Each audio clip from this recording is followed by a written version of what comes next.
اللہ تعالیٰ کا یہ کلام ہے، قرآن مجید قرآن رشید ہے کہ میں نے پہلے عرض کیا 24واں پارہ ہے اور 24ویں پارے کی 33 نمبر آیت ہے۔ دو ہستیوں کا ذکر، وہ مبارک دو ہستیاں کون سی ہیں کہ جو سچ لے کر آئی اور جس نے سچ کی تصدیق کی۔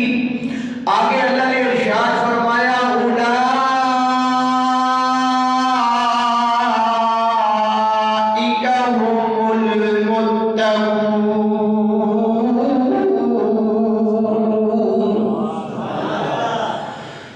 فرمایا کہ یہی ڈر والے ہیں، یہی دو ہستیاں ہیں، یہی متقی ہیں، پرہیزگار ہیں اور ڈر والے ہیں۔ اب وہ دو ہستیاں کون سی ہیں وہ سماعت کیجیے۔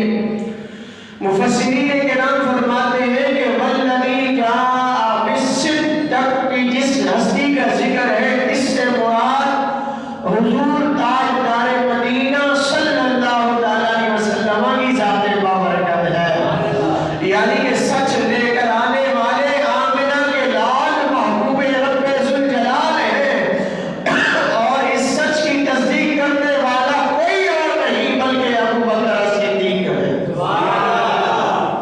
سچ لانے والے میرے اور آپ کے پیارے آقا حضور تاجدار مدینہ، سرور قلب سینہ، فیض مدینہ، خوشبو معطر پسینہ جناب محمد مصطفیٰ صلی اللہ علیہ وسلم ہیں، اور پھر آپ کی ہر بات کی تصدیق کرنے والے جناب ابو بکر صدیق ہیں۔ تاجدار صداقت خود ارشاد فرماتے ہیں کہ میں ملک شام گیا ہوا تھا، میں نے پہلے بھی کئی مرتبہ عرض کی اور آج بھی کر رہا ہوں کہ ہمارا یہ عقیدہ ہے کہ ہمارے آقا و مولا حضور تاجدار مدینہ علم غیب جانتے ہیں، اور یہ عقیدہ ہمیں ابو بکر صدیق رضی اللہ تعالیٰ نے دیا ہے۔ اور جو میں بات کہا کرتا ہوں وہ یہ ہے کہ آپ نے اور میں نے تو نہیں دیکھا کہ ہمارے آقا علم غیب جانتے ہیں، ہم نے تو علماء سے سنا ہے، ہم نے تو کتابوں سے پڑھا ہے، لیکن جناب ابو بکر صدیق رضی اللہ تعالیٰ عنہ آپ نے حضور کا علم غیب دیکھا ہے، آپ نے حضور کا علم غیب دیکھا ہے۔ فرماتے میں یمن میں تھا، مجھے یمن میں ایک شیخ بزرگ سے میری ملاقات ہوئی، انہوں نے میرا تعارف پوچھا، مجھ سے پوچھا آپ کون ہیں، کہاں سے تشریف لائے ہیں؟ میں اختصار کے ساتھ عرض کر رہا ہوں اپنی بات۔ آپ فرماتے ہیں کہ میں نے انہیں بتایا کہ میں حرم شریف سے آیا ہوں، مکہ سے آیا ہوں، میں مسافر ہوں، تجارت کی غرض سے آیا ہوں اور حرم سے آیا ہوں۔ آپ کا قبیلہ کون سا ہے؟ کہا میرا قبیلہ قریش ہے، بنو تمیم میرا قبیلہ قریش، مکہ سے میں آیا ہوں، مسافر ہوں، تجارت کی غرض سے میں آیا ہوں۔ ان بزرگوں نے میرا تعارف پوچھنے کے بعد انہوں نے کہا کہ مجھے کچھ ایک باتیں آپ کے اندر دیکھنی ہے، معلوم کرنی ہے، کچھ نشانیاں ہیں جو میں نے دیکھنی ہے۔ سارا تعارف ہو جانے کے بعد کہا کہ آپ اپنی پیٹھ مبارک سے یا ران پہ سے یا پیٹھ مبارک سے اپنا کپڑا ہٹائیں تو مجھے کچھ علامات ہیں وہ دیکھنی ہے۔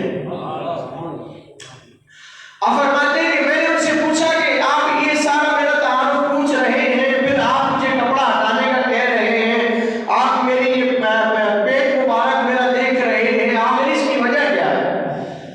تو پھر انہوں نے بتایا کہ ہم نے اپنی کتابوں میں پڑھا ہے کہ نبی آخر الزمان پر جو سب سے پہلے ایمان لائیں گے ان کی یہ علامات ہیں، وہ میں دیکھنا چاہتا ہوں۔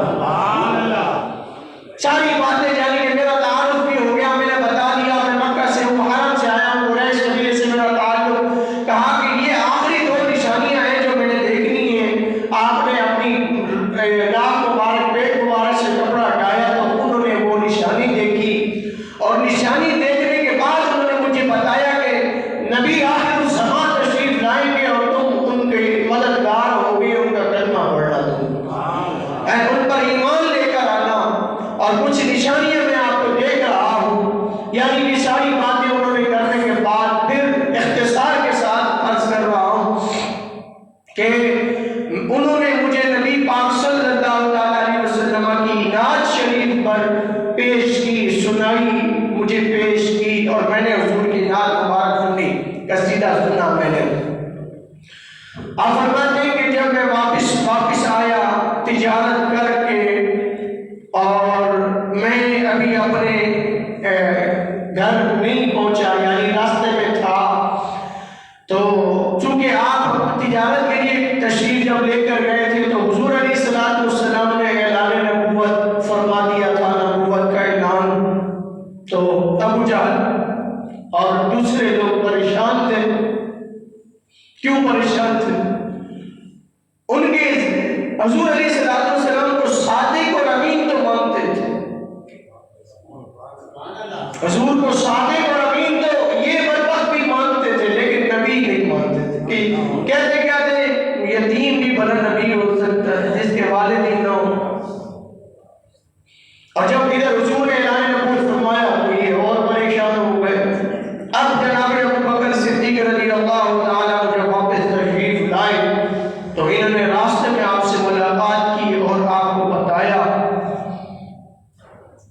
کہ ابو بکر آپ ہمارے درمیان موجود تھے تو ہم نے اب تک انتظار کیا.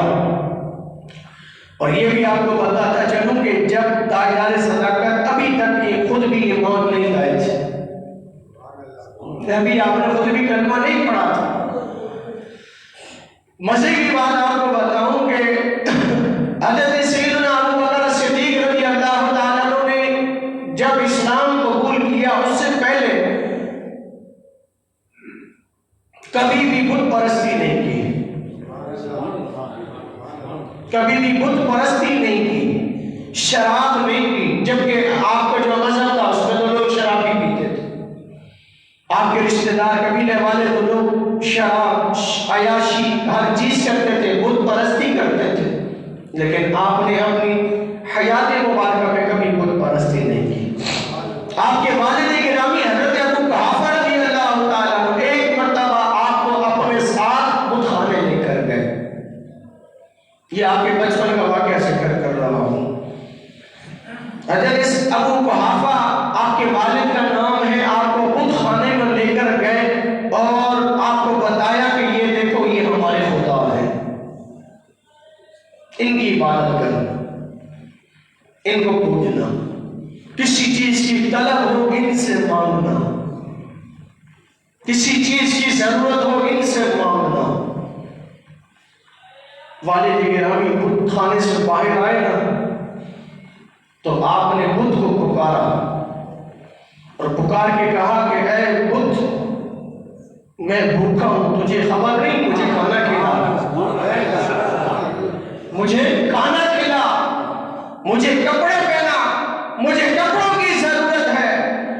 اب وہ بت کہاں سے بولے، وہ اس سے تو اپنی خبر نہیں ہے.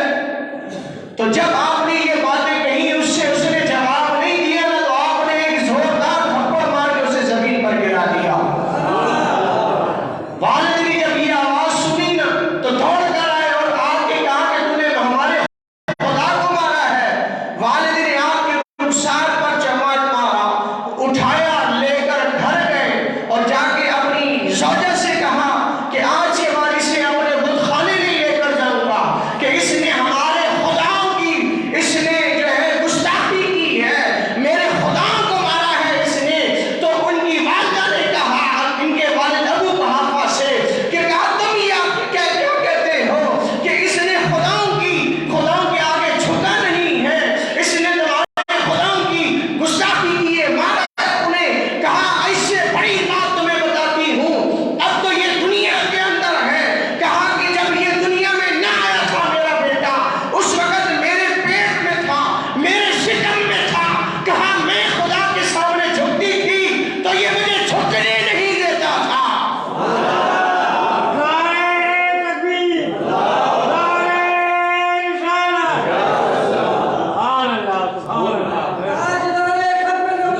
خدا اس جھوٹے خدا کے سامنے جھکنے جا رہی ہے.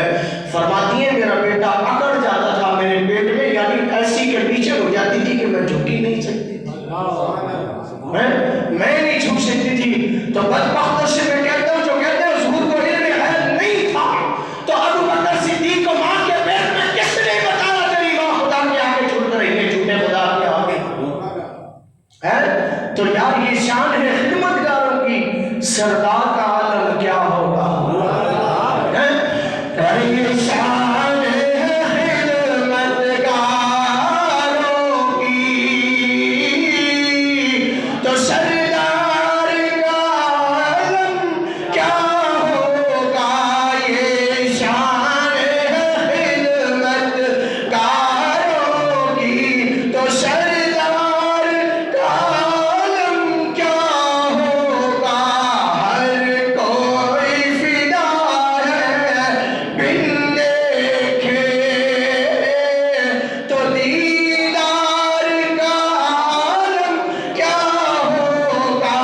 ہر کوئی فدا ہے بن دیکھے، تو دیدار کا عالم کیا ہوگا؟ ایک سمت علی، ایک سمت عمر صدیق، ادھر عثمان ادھر، ان جگمگ جگمگ تاروں میں ارے مہتاب کا عالم کیا ہوگا؟ ہر کوئی فدا ہے بن دیکھے، تو دیدار کا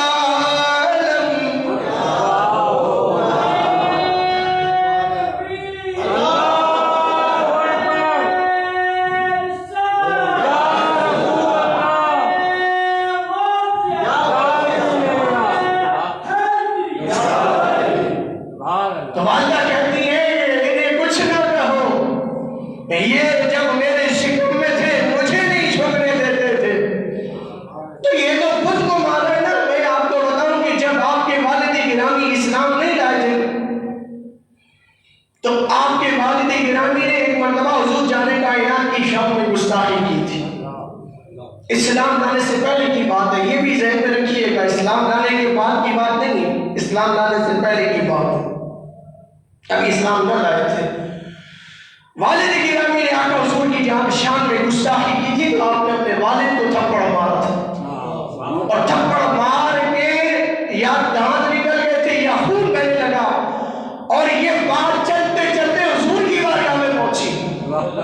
جب آقا کریم کو اس بات کا پتہ چلا کہ ابو بکر نے والد کو تھپڑ مارا ہے، تو میرے آقا حضور نے فرمایا ابو بکر جب آپ تشریف لائے حضور کی بارگاہ میں، تو آپ نے اس سرکار دو عالم صلی اللہ تعالیٰ علیہ وسلم نے فرمایا ابو بکر میں نے یہ بات سنی ہے، کیا یہ بات حق ہے؟ فرمایا عرض کی آقا اگر اس وقت میرے ہاتھ میں تلوار ہوتی تو میں سرطن سے جدا کر دیتا. اس وقت میرے ہاتھ میں تلوار نہیں تھی، اگر تلوار ہوتی تو میں باپ کا سر الگ کر دیتا. کیوں؟ وجہ کیا ہے؟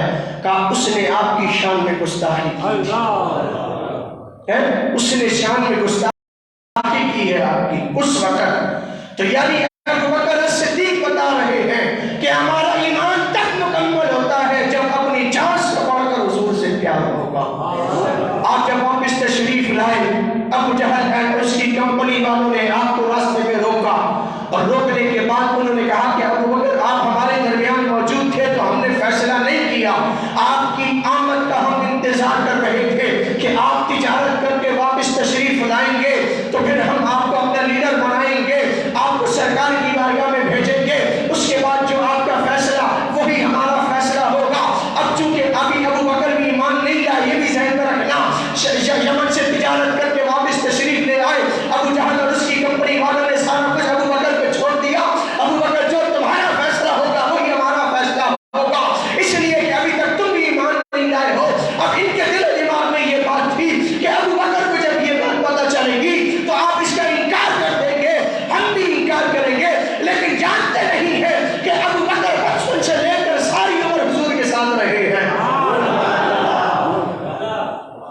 مسلمان نہیں نہ گئے, کبھی شراب نہیں نہ پی, تو اس کا مطلب یہ نہیں ہے کہ اپنے مذہب اور دھرم پہ تھے. نہیں, اب بے شک اسلام نہیں لائے تھے, کلمہ نہیں پڑھا تھا, لیکن محبت شروع سے ہی حضور سے کرتے تھے.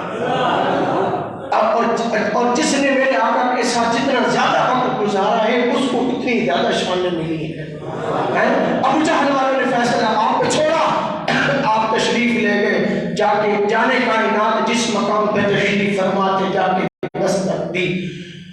آقا حضور نے فرمایا ابو بکر آ گئے ہو؟ جی آقا. آقا میں نے یہ بات سنی ہے کہ آپ نے نبوت کا اعلان کیا ہے.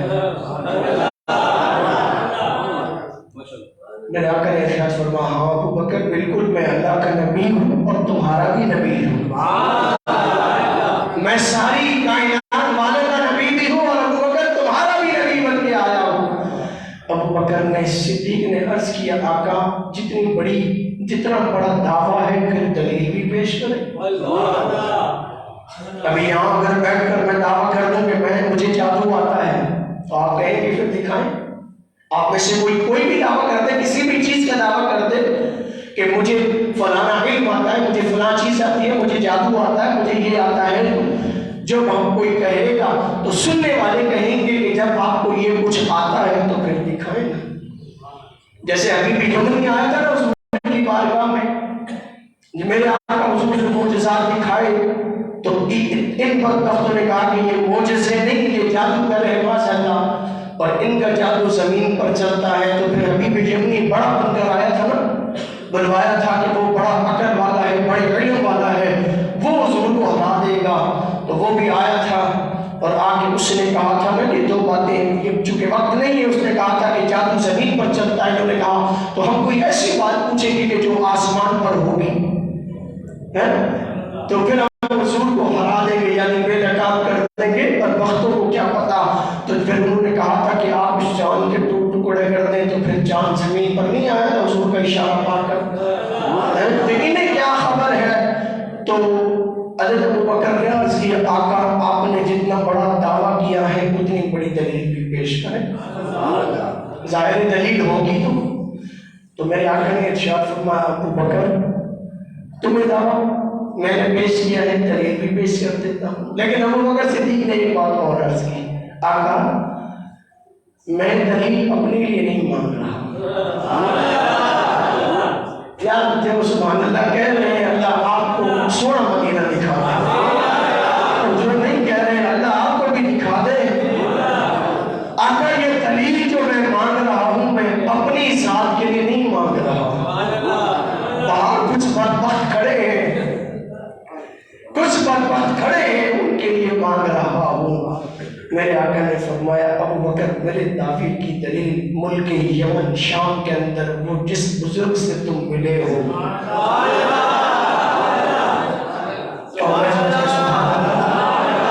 اچھا آقا حضور کہاں ہیں؟ مکہ شریف میں, اور جناب ابو بکر شام کے اندر, یمن شام کے اندر موجود ہے. اب چونکہ میں تو گیا نہیں ہوں, اللہ کبھی شام کی زیارت کروائے مکہ کی تو پتہ چلے گا سفر کتنا ہے, لیکن اتنا تو پتہ ہے کہ سفر کوئی گھنٹے 2 گھنٹے کا نہیں, گھنٹوں کا سفر ہے. اتنا تو جانتے ہیں گھنٹوں کا سفر ہے. تو میرے اور آپ کے آقا کہاں ہیں؟ مکہ میں. اور جناب ابو بکر صدیق شام کے اندر, یمن کے اندر ہے. آقا حضور نے فرمایا ابو بکر میرا جو دعویٰ ہے اس کی دلیل وہ شام والا بزرگ ہے. اچھا ابو بکر نے پھر میں کہتا ہوں یہ ناز یہ انداز ہمارے نہیں. صحابہ کو بھی اپنے آقا سے لاڈ پیار تھا, پتہ تھا کہ پیارے ہیں, لاڈ کرتے ہیں. ابو بکر صدیق نے عرض کیا آقا میں تو ایک بزرگ سے نہیں ملا, میں تو بہت ساروں سے ملا. دیکھیں نا پیار رسول سے, نیا یا رسول اللہ سے میں تو بہت سارے بزرگوں سے ملا ہوں. میرے آقا نے فرمایا ابو بکر میں ساروں کی بات ہی نہیں کر رہا, بلکہ فرمایا میں تو اس کی بات کر رہا ہوں جس نے تمہیں میری نعت سنائی ہے. میں تو اس کی بات کر رہا ہوں جس نے تمہیں ہماری نعت سنائی ہے. تو یار محبوب خدا مکے میں ہو, غلام یمن میں ہو یا شام میں ہو, تو محبوب کو پتہ چل جاتا ہے میرا غلام کہاں اور کس سے مل رہا ہے۔ میرے دائیں کی جانب وہ بزرگ ہیں ابو بکر صدیق رضی اللہ تعالیٰ عنہ، جب واپس تشریف آپ نے کلمہ پڑھا، چونکہ آپ نے پہلی حیثیت ہے آقا دلیل اپنے لیے نہیں مانگ رہا ہوں، باہر کچھ لوگ کھڑے ہیں ان کے لیے مانگی ہے، آپ نے کلمہ پڑھا واپس تشریف لائے۔ جی ابو بکر کیا ہوا؟ کہا میں تو سب کچھ حضور کے گھر کو رکھایا، میں نے تو سب کچھ حضور پہ بار دیا ہے، میرے تو سب کچھ آقا و مولا ہے، بس اور کچھ نہیں ہے۔ تو جناب میں نے عرض کیا نا ابو بکر صدیق ہمارے عقیدے کے امام وہ ہیں کہ جو دل میں علم غیب ہے نا کہ مکے میں آقا ہو، شام میں غلام ہو اور ساری صورتحال بتا رہے ہو، تو ابو بکر سارا کچھ سن رہے تھے، دیکھ رہے تھے، تو دیکھ کر ایمان لا رہے تھے۔ آپ اور میں کتنے خوش نصیب ہیں جنہوں نے آقا کا علم غیب دیکھا نہیں ہے بلکہ بن دیکھے ایمان لے کر آئے۔ ہم نے دیکھا نہیں ہے۔ ابو بکر صدیق کی آخری بات عرض کر رہا ہوں، آپ نے ابھی اسلام کے 38 لوگ تھے جو کلمہ پڑھ چکے تھے یا 39 لوگ تھے، تو آقا کی بارگاہ میں عرض کیا آقا ہم سچے ہیں نا تو پھر ہم علل نام عبادت کریں گے، ہم چھپ کر نہیں کریں گے۔ تو آقا حضور نے بھی منع فرمایا، ابو بکر ابھی وقت نہیں آیا ہے کہ ہم علل نام عبادت کریں، لیکن غلام نے عرض کیا آقا نہیں، اصرار کیا آقا ہمیں اجازت دے دینا۔ آقا حضور نے اجازت دی۔ اور ایک بات عرض کروں، اسلام کے پہلے خطیب بھی ابو بکر صدیق ہیں۔ مکے میں آئے اور آ کر آپ نے دعوت تبلیغ کا اعلان کیا، لوگوں کو خطبہ دے رہے، خطاب کر رہے ہیں، چند لوگ ہیں مسلمان، لیکن جب یہ بات کافروں کو پتہ چلی کہ ابو بکر صدیق حرم کے اندر کھڑے ہو کے اسلام کی دعوت دے رہے ہیں، چونکہ اس وقت اسلام علیہ السلام عبادت نہیں ہو سکتی تھی، عبادت نہیں ہو سکتی تھی، خطبہ نہیں ہو سکتا تھا، کافر دوڑتے دوڑتے آئے اور آ کر انہوں نے تاجدار صداقت پہ حملہ کیا، بدبختوں نے آپ کو اذیت دی، مارا، اتنا مارا کہ آپ لہو لہان ہو گئے اور اس عالم کے اندر آپ زمین پر آ کر گر گئے۔ گھر والوں نے، صحابہ نے اٹھایا، گھر لے گئے، اختصار کے ساتھ عرض کر رہا ہوں، وقت کے ناموں میں گنجائش نہیں، گھر لے کر گئے، آپ لہو لہان بھی ہیں، جسم سے خون بھی رس رہا ہے، سارا دن آپ عالم بے ہوشی کے اندر ہیں، اور گھر والے بھی، والدہ بھی ام الخیر بھی رو رہی ہیں، والد بھی رو رہے ہیں۔ ظاہر ہے اولاد کو اگر کوئی مارے تو والدین کو تکلیف ہوتی ہے، روتے ابھی والدین کے سلام نہیں آئے ہیں، ابو بکر صدیق کو مارا، والدین رو رہے ہیں، اقربا رشتہ دار بھی کھڑے ہیں اور باتیں بھی بن رہی ہیں، ساتھ یہ بھی کہہ دیا کہ جن لوگوں نے ابو بکر کو مارا ہے اگر ان کی مار کی وجہ سے ان کی جان جاتی ہے تو ہم بدلہ لیں گے ان سے، ہم انہیں بھی ماریں گے۔ اب دن گزر گیا، جب عالم بے ہوشی سے عالم ہوش میں آتے ہیں، گھر والوں نے شکر ادا کیا، دودھ کا پیالہ لا کر دیا کہ ابو بکر یہ دودھ پیو۔ آپ نے قسم اٹھا لی، رب کعبہ کی قسم ہے میں اس وقت تک کچھ نہیں کھاؤں گا جب تک اپنے سوئے محمد کو نہیں دیکھ لوں گا۔ والدہ رو رہی ہیں، والد رو رہے ہیں، رشتہ دار کھڑے ہیں، باتیں بنا رہے ہیں۔ جب آپ نے آنکھ کھولی، پوچھا ما فعل رسول اللہ، میرے آقا کا کیا حال ہے، میرے سونے محمد کا کیا حال ہے، میرے محبوب کا کیا حال ہے؟ تو رشتہ دار اب کہتے ہیں کہ دیکھو جن کے لیے مارے کھائیں، جن کی وجہ سے اتنی تکلیف میں ہے، پھر بھی انہیں کے گن گا رہا ہے۔ رشتہ دار چھوڑ کر چلے گئے۔ آپ نے کہا مجھے میرے محبوب کو دکھاؤ، پہلے میں اپنے آقا کو دیکھوں گا، پہلے میں اپنے سونے محمد کو دیکھوں گا، میرے آقا کس کنڈیشن میں ہے، خیر و عافیت سے ہے، اور اس وقت تک کچھ نہیں کھاؤں گا نہ پیوں گا جب تک اپنے آقا کو نہیں دیکھ لوں۔ بالآخر رات کے کچھ حصے کے اندر تنہائی میں آپ کو حضور جانے کائنات کی بارگاہ میں لے جایا گیا، اور جانے کائنات نے جب اپنے غلام کو دیکھا تو میرے محبوب کی آنکھوں سے آنسو آ گئے، اپنے غلام کو دیکھا آنکھوں سے آنسو آ گئے، اور آ کر پوچھا اور اگلے لگایا اپنے غلام کو، ابو بکر کیا حال ہے، ابو بکر کیا حال ہے؟ تو ابو بکر کہتے ہیں کروں تیرے نام پر جان فدا، نہ بس ایک جان دو جہاں فدا، اور دو جہاں سے بھی جی بھرا نہیں، کروں کیا کروڑوں جہاں نہیں۔ کہا آقا میرا سب کچھ چیز اگر آپ سے ہی ہے تو آقا میں بھی ٹھیک ہوں، آپ ٹھیک ہیں تو میں بھی ٹھیک ہوں۔ اور داغدار صداقت رضی اللہ تعالیٰ عنہ کا انشاءاللہ اللہ پاک نے ہمیں زندگی عطا کی تو یہ ذکر مبارک انشاءاللہ آئندہ جمعہ بھی ہوگا، کیونکہ ہمارے عقیدے کے پہلے امام بھی آپ ہیں۔ اور سب سے بڑی بات یہ ہے، میرے باپ نے ارشاد فرمایا کہ کائنات میں جس نے بھی مجھ پہ احسان کیا ہے اس کا بدلہ میں چکا ہوں۔ میرے غلاموں نے کسی نے بھی مجھ پہ جو بھی احسان کیا ہے اس کا بدلہ میں دے چکا ہوں دنیا میں، لیکن ایک ذات ہے ابو بکر صدیق کی جس کا بدلہ میں نے نہیں دیا ہے۔ تو سوال ہوا کہ آقا پھر ان کا بدلہ کب ہوگا؟ فرمایا کل بروز محشر۔ اچھا پھر سوال ہوا آقا کون دے گا؟ ان کے احسان کا بدلہ کائنات میں نہیں بروز حشر ہوگا، تو پھر دے گا کون؟ فرمایا خود خدا ان کا بدلہ عطا فرمائے، باقی سب کا بدلہ میں دنیا میں دے چکا ہوں۔ ابو بکر صدیق کی وہ ذات پاک ہے، میں کہوں گا کہ اپنے بچوں کو بھی ان کا ذکر سنائیں، بچوں کو اپنے بچوں کو گھر والوں کو بتائیں کہ جان کائنات کے یہ غلام ہیں کون، کیسے انہوں نے اسلام کے لیے، اور کوئی جنگ ایسی نہیں، کوئی غزوہ ایسا نہیں، کوئی مقام ایسا نہیں کہ جس میں آپ حضور کے ساتھ نہ ہو۔ اور پھر میں یہ لطف لینے کے لیے کہا کرتا ہوں کہ ابو بکر وہ ہے کہ جس کا بچپن بھی حضور کے ساتھ ہے، جس کا لڑکپن بھی حضور کے ساتھ ہے، جس کی جوانی بھی حضور کے ساتھ ہے، جس کی صبح و شام حضور کے ساتھ ہے، جو مکے میں بھی حضور کے ساتھ ہے، جو سفر میں بھی حضور کے ساتھ ہے، جو حضر میں بھی حضور کے ساتھ ہے، جو فجر میں بھی حضور کے ساتھ ہے، ظہر میں بھی حضور کے ساتھ ہے، تو مغرب اور عشاء اور عصر میں بھی حضور کے ساتھ ہے، سفر و حضر میں حضور کے ساتھ ہے، صبح شام حضور کے ساتھ ہے، ارے غائب میں بھی حضور کے ساتھ ہے، تو قیامت میں مزار میں بھی حضور کے ساتھ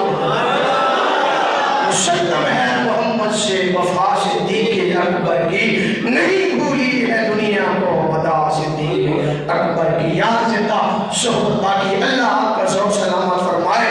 آئندہ جمعہ بھی انشاءاللہ آپ ہی کا ذکر مبارک کریں گے حضور انشاءاللہ۔